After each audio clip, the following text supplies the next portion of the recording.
Well, I have Gracie right above me. I guess she wants to hear the story. It's Maria from Still Dreaming Homestead. Glad to be back with you. We're going to continue reading in our book On the Banks of Plum Creek by Laura Ingalls Wilder. So yesterday was a very short chapter, and everybody was very happy because they finally got the letter that they'd been waiting from Pa. So they knew Pa was okay. Now, this chapter is called The Darkest Hour is Just Before Dawn. Now, dawn is before the sun comes up.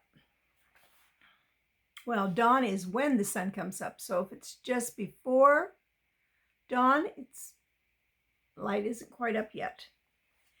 Now the winds blew cooler and the sun was not so hot at noon. Mornings were chilly and the grasshoppers hopped feebly until the sunshine warmed them. One morning, a thick frost covered the ground. It coated every twig and chip with a white fuzz, and it burnt Laura's bare feet. She saw millions of grasshoppers sitting perfectly stiff.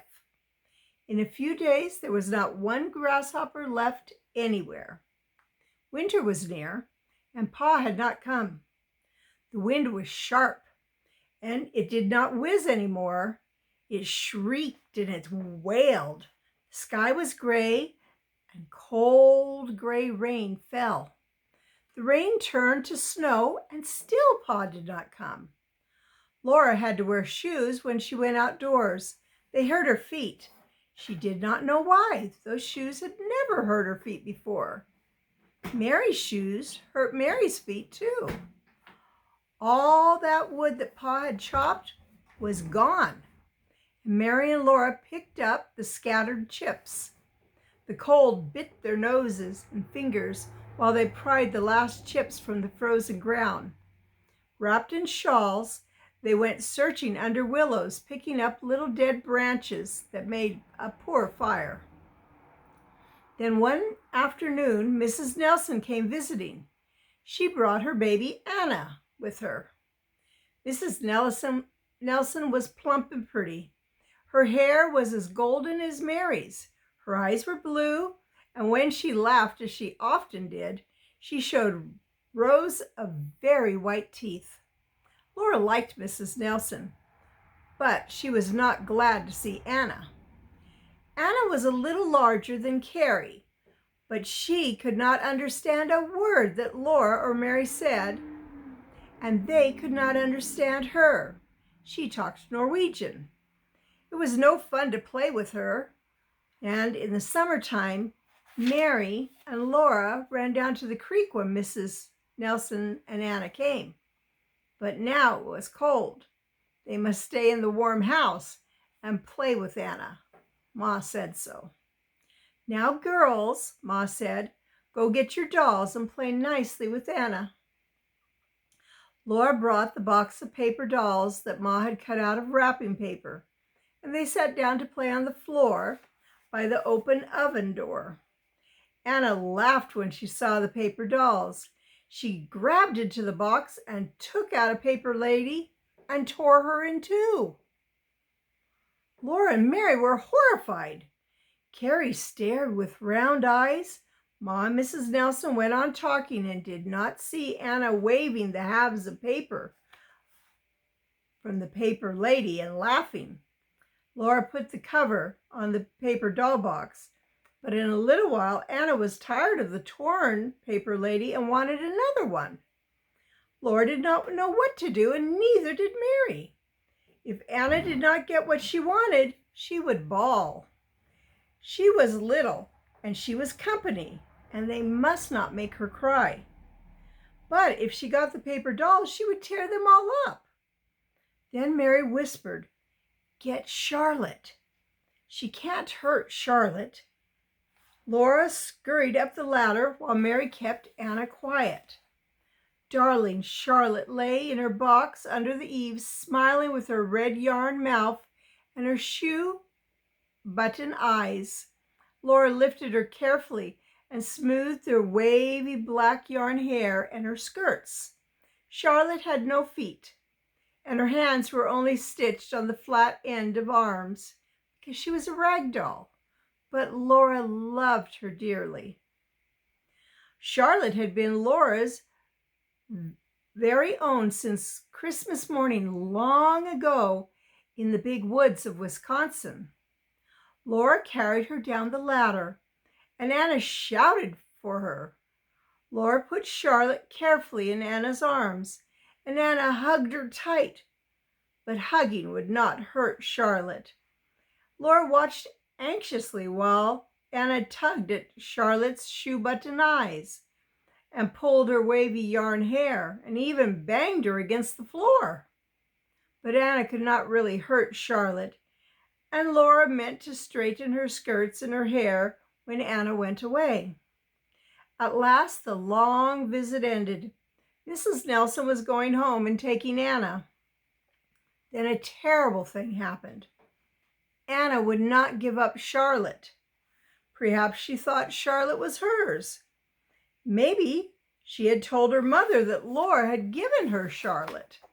Mrs. Nelson smiled. Laura tried to take Charlotte, and Anna howled.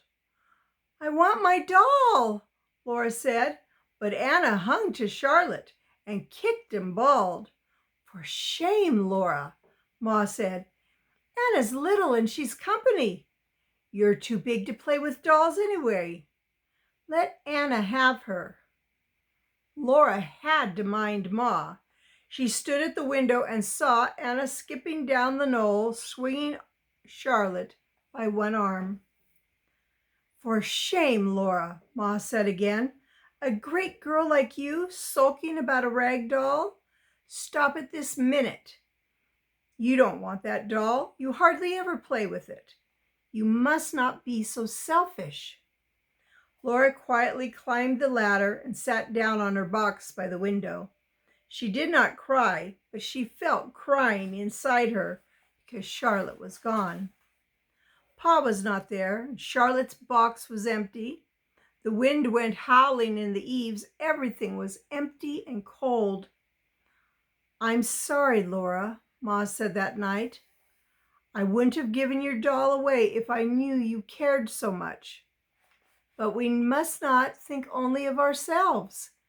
Think how happy you've made Anna." Next morning, Mr. Nelson came driving up with a load of Pa's wood that he'd cut. He worked all day chopping wood for Ma, and the woodpile was big again. "You see how good Mr. Nelson is to us," said Ma. "The Nelsons are real good neighbors. Now, aren't you glad you gave Anna your doll?" "No, Ma," said Laura. Her heart was crying all the time for Pa and now Charlotte. Cold rains fell again and froze. No more letters came from Pa. Ma thought he must have started on his way home. In the night, Laura listened to the wind and wondered where Pa was. Often in the mornings, the woodpile was full of driven snow, and still Pa did not come. Driven snow means the snow had blown in there, was stuck in all the little crevices. Every Saturday afternoon, Laura put on her stockings and shoes, wrapped herself in Ma's big shawl, and went to the Nelsons. She knocked and asked Mrs. Nelson if there had been a letter that he'd got for Ma.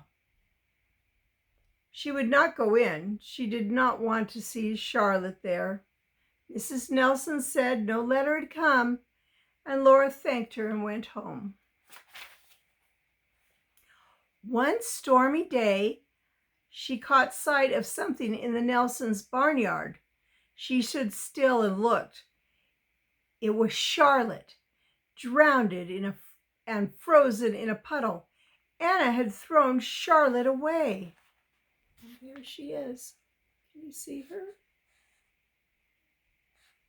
Right there.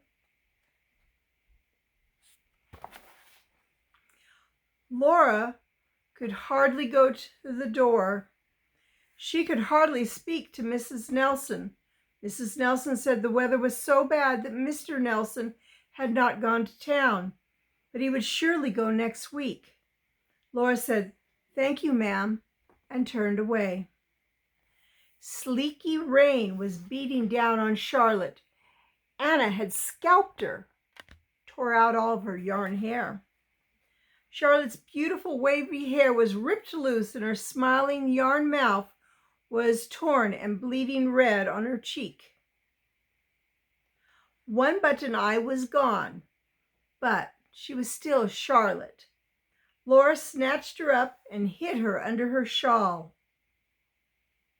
She ran panting against the angry wind and the sleet all the way home. Ma stared up, frightened, when she saw Laura. "What is it? What is it? Tell me," she said. "Mr. Nelson didn't go to town," Laura answered. "But, oh, Ma, look." "What on earth?" said Ma. "It's Charlotte," Laura said. I stole her. I don't care, Ma. I don't care if I did." There, don't be so excited," said Ma. "Come here and tell me all about it." And she drew Laura down on her lap in the rocking chair.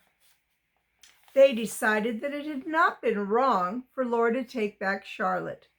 It had been a terrible experience for Charlotte, but Laura had rescued her, and Ma promised to make her good as new.